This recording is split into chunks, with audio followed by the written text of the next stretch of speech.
Hi students, welcome back again. This is the third part of the kinds of the sentence. जो third part of the kinds of the sentence है वो है imperative sentences.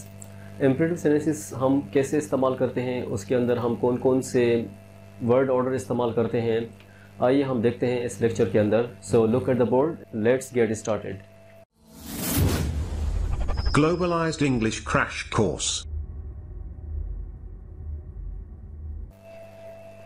Imperative sentence is the third part of a sentence. It's already written here. Imperative sentences. Imperative sentences को उर्दू में कहा जाता है हुक्मिया जुमले.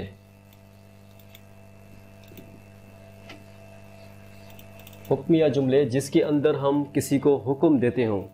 Alright? तो हुक्मिया जुमले को इंग्लिश में imperative sentences कहा जाता है. Definitions के अंदर क्या लिखा हुआ है? Imperative sentences give command. Imperative sentences हमें कमांड देते हैं, हुक्म देते हैं. नंबर 1 रिक्वेस्ट, हमें रिक्वेस्ट करते हैं. नंबर 3 प्रोहिबिशन, हमें किसी से मना करते हैं. नंबर 4 सजेशन, हमें मशवरा देते हैं. एंड एडवाइस, और एडवाइस देते हैं. These are the number 1, number 2, number 3, number 3, number 4 and number 5. These are the 5 parts of the imperative sentences. कौन कौन से हैं? Which give command, which tells requests, which give prohibition, which gives suggestion and which give advice. These are the 5 parts of the imperative sentences. ठीक है, इसमें note करने की और जहन नशीन करने की बात यह है कि द यूजुअल वर्ड ऑर्डर, जो वर्ड ऑर्डर इस्तेमाल किया जाता है, जो वर्ड ऑर्डर होता है सेंटेंस, इम्परेटिव सेंटेंस के अंदर, वो कौन सा होता है? वो होता है बेस वर्ब. एक बेस वर्ब होता है और दूसरा ऑब्जेक्ट. हम इसको सिंटैक्स ऑफ अ सेंटेंस भी कह सकते हैं. जुमले का जो स्ट्रक्चर होता है, सेंटेंस होता है, फार्मूला होता है, वो भी हम इसको कह सकते हैं. The base verb is the word order of the imperative sentences. Alright, तो सेंटेंस इम्परेटिव सेंटेंसेस के अंदर जो बेस वर्ब है वो क्या है? वर्ड ऑर्डर है. अच्छा, नोट करने की दूसरी बात कौन सी है? दूसरी बात जो नोट करने की है वो ये है कि द वर्ड यू, जो लफ्ज़ यू है, is not used in imperative sentences. Imperative sentences के अंदर लफ्ज़ यू इस्तेमाल नहीं किया जाता. ऑलराइट, इम्परेटिव सेंटेंसेस के अंदर वर्ड यू इस्तेमाल नहीं किया जाता. क्यों यू इस्तेमाल नहीं किया जाता? Because you is understood. You understood होता है, हमें उसका पता होता है. जब हम सामने वाले से बात कर रहे होते हैं तो हम उसके अंदर यू इस्तेमाल नहीं करते, हम डायरेक्ट उसे बताते हैं. जब हम हुक्म देते हैं, जब हम कमांड देते हैं, उसमें हम डायरेक्ट कहते हैं कि इधर आओ, वहाँ जाओ, पानी का गिलास लेकर आओ. तो यहाँ पर हम क्या कर रहे हैं? कमांड दे रहे हैं, हुक्म दे रहे हैं, जो इम्परेटिव सेंटेंसेस का पार्ट नंबर 1 है. आइए देखते हैं कैसे है.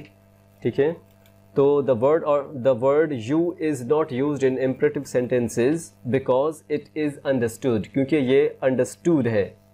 इट इज़ अंडरस्टूड, ये अंडरस्टूड है. अगर हमने यू इस्तेमाल किया तो वो प्रेजेंट इंडेफिनिट टेंस का जुमला बन जाएगा. इम्परेटिव सेंटेंसेस के अंदर वो इम्परेटिव सेंटेंस का जुमला नहीं बनेगा. मिसाल के तौर पर, फॉर एग्जांपल, सेंटेंस है यू कम हेयर. इसका मतलब है आप यहाँ आते हैं. आप यहाँ आते हैं. अगर मैं इसको चेंज करूं रियल इम्परेटिव सेंटेंसेस के अंदर तो क्या होगा? कम हेयर, यहाँ आओ.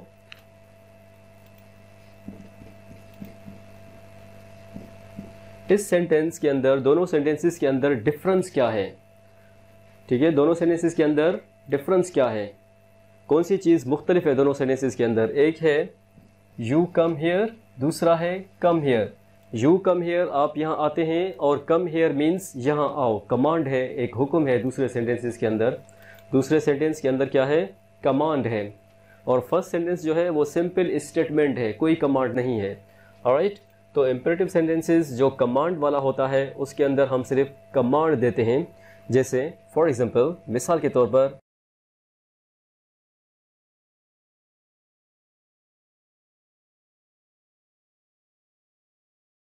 कमांड वाला इम्पेरेटिव सेंटेंसेस हम कैसे बनाते हैं? हम पहले वर्ब इस्तेमाल करते हैं प्लस ऑब्जेक्ट इस्तेमाल करते हैं। जैसे हमने यहाँ पर पढ़ा है base verb plus object, same thing is repeated here, base verb and object.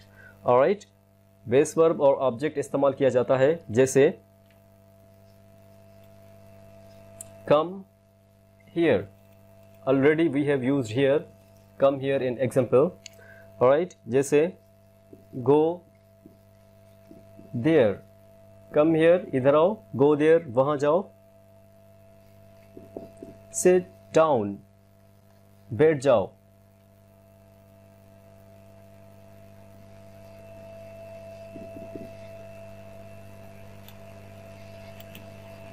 write a note, एक नोट लिखो,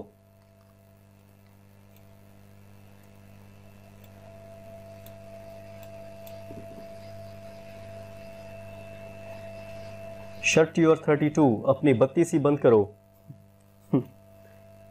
Alright, this is a fun, shut your 32, this is a fun, this is number 1, number 2, number 3, number 4 and number 5.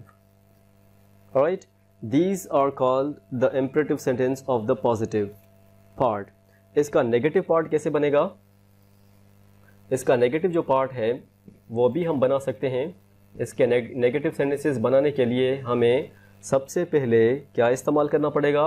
हमें सबसे पहले don't इस्तेमाल करना पड़ेगा, plus verb इस्तेमाल करना पड़ेगा, प्लस ऑब्जेक्ट। ऑलराइट, ठीक है। तो जैसे कम हियर है, हम इसको ट्रांसफॉर्म कैसे करेंगे? डोंट कम हियर, इधर मत आओ।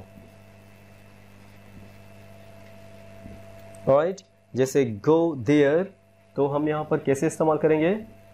डोंट गो देयर, वहाँ मत जाओ। जैसे लफ्ज़ है सिट डाउन, बैठ जाओ, तो हम इसको कैसे ट्रांसफॉर्म करेंगे? जैसे डोंट सिट और don't sit down, both are correct. Don't sit और don't sit down, both are correct. Number 3, 1 2 3, and number 4 is write a note. Don't write a note.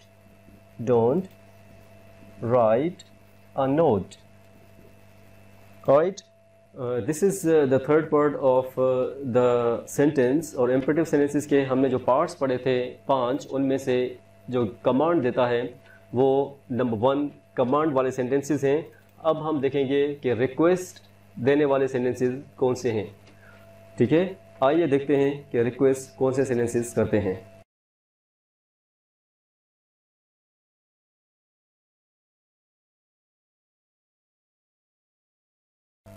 Welcome back again to the second part of the imperative sentences. Imperative sentences के अंदर जो second part है, second part हमें यह बताता है कि हम किसी बंदे को रिक्वेस्ट कैसे करते हैं। ऑलराइट, तो रिक्वेस्ट करने के लिए हमें एक लफ्ज़ की ज़रूरत पड़ती है, जो लफ्ज़ है प्लीज़। हम प्लीज़ लगाकर वर्ब लगाएंगे, ऑलराइट, और उसके बाद ऑब्जेक्ट इस्तेमाल करेंगे, या हम कभी कभार प्लीज़ एंड में भी लगाते हैं। तो let's get started and look at the board how the sentence is formed और मेड। रिक्वेस्ट के अंदर हम सबसे पहले क्या इस्तेमाल करेंगे? Subject, not subject, please plus verb plus object. Alright, जैसे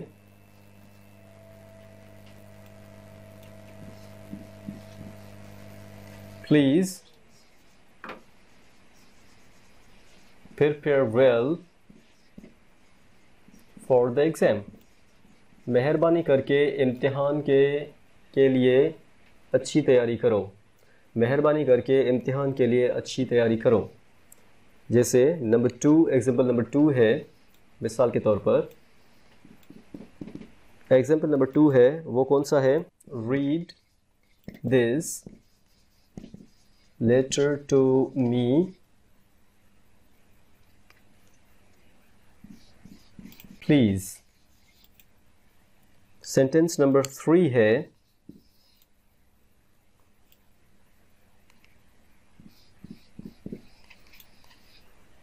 प्लीज कम इन टाइम। पहले सेंटेंस का मतलब क्या है? पहले सेंटेंस का मतलब है please prepare well for the exam. मेहरबानी करके इम्तिहान के लिए अच्छी तरह से तैयारी करें। दूसरे सेंटेंस का क्या मतलब है? Read this letter to me please. यहाँ पर प्लीज़ बाद में आया है, यहाँ पर प्लीज़ शुरू में आया है और यहाँ पर भी शुरू में आया है। मैंने शुरू में बताया था, स्टार्टिंग में बताया था कि इसके अंदर जो लफ्ज़ प्लीज़ इस्तेमाल किया जाता है वो हम सेंटेंस के स्टार्टिंग में भी इस्तेमाल कर सकते हैं, सेंटेंस के एंड में भी इस्तेमाल कर सकते हैं। तो यहाँ पर जो प्लीज़ है वो एंड में भी इस्तेमाल किया गया है और स्टार्टिंग में भी इस्तेमाल किया गया है। तो सेंटेंस नंबर 1 के अंदर please prepare well for the exam, this is also correct, right sentence. मेहरबानी करके इम्तिहान के लिए सही तैयारी करो, अच्छी तैयारी करो। Number 2, read this letter to me, मेहरबानी करके मुझे ये लेटर पढ़कर सुनाओ। Number 3, please come in time, मेहरबानी करके वक्त पर आया करो। ठीक है, तो the third part of the imperative sentence is completed. Let's go to the fourth part of the imperative sentences.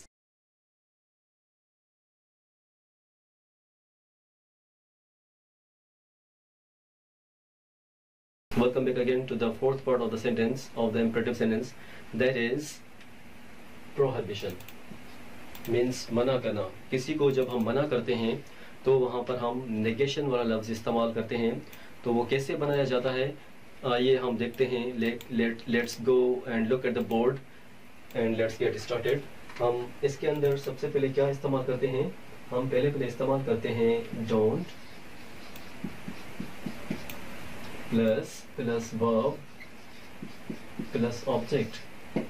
हम पहले डोंट इस्तेमाल करते हैं, प्लस वर्ब इस्तेमाल करते हैं और प्लस ऑब्जेक्ट। मिसाल के तौर पर for example,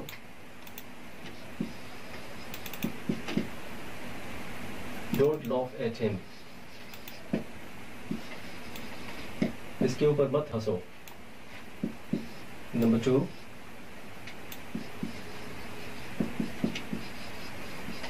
don't move a bit, जरा भी मत हिलना वरना पुलिस शूट कर देगी। Number 3,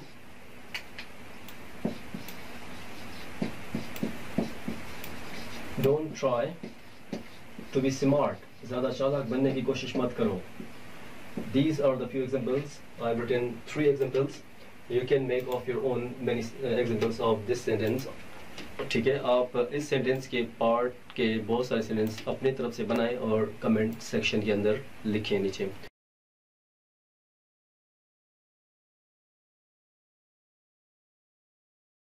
Hi students, welcome back again to the fourth part of the imperative sentences, that is the suggestion. Let's look at the board and let's get started. Why do we use the suggestion part number 4? Let's look at the board. Okay, it is used to suggest somebody. Why do we use it? It is used to suggest somebody. किसी को मशवरा देने के लिए। किस लिए? तजवीज़ देने के लिए या मशवरा देने के लिए हम सजेशन जो पार्ट है नंबर 4 इम्परेटिव सेंटेंसेस का, हम वो इस्तेमाल करते हैं। आइए देखते हैं कि इसका सिंटैक्स क्या है। Okay, so look at the board again. Syntax,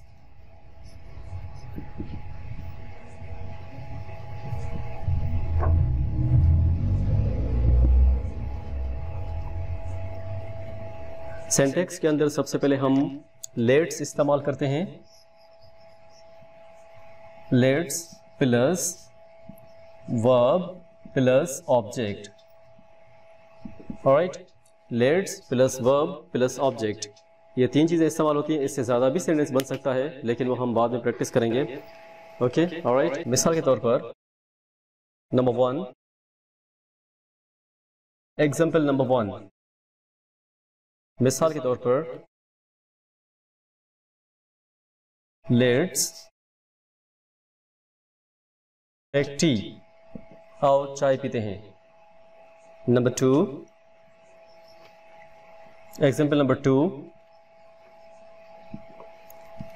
let's defeat our enemy, आओ अपने दुश्मन को शिकस्त देते हैं। Number 3, let's go to the park, आओ पार्क में चलते हैं। I have given only 3 examples. You have to make examples, you have to make sentences of these examples in your own comment box. Alright, fourth session, the fourth part of the imperative sentences is completed. Let's go to the fifth part.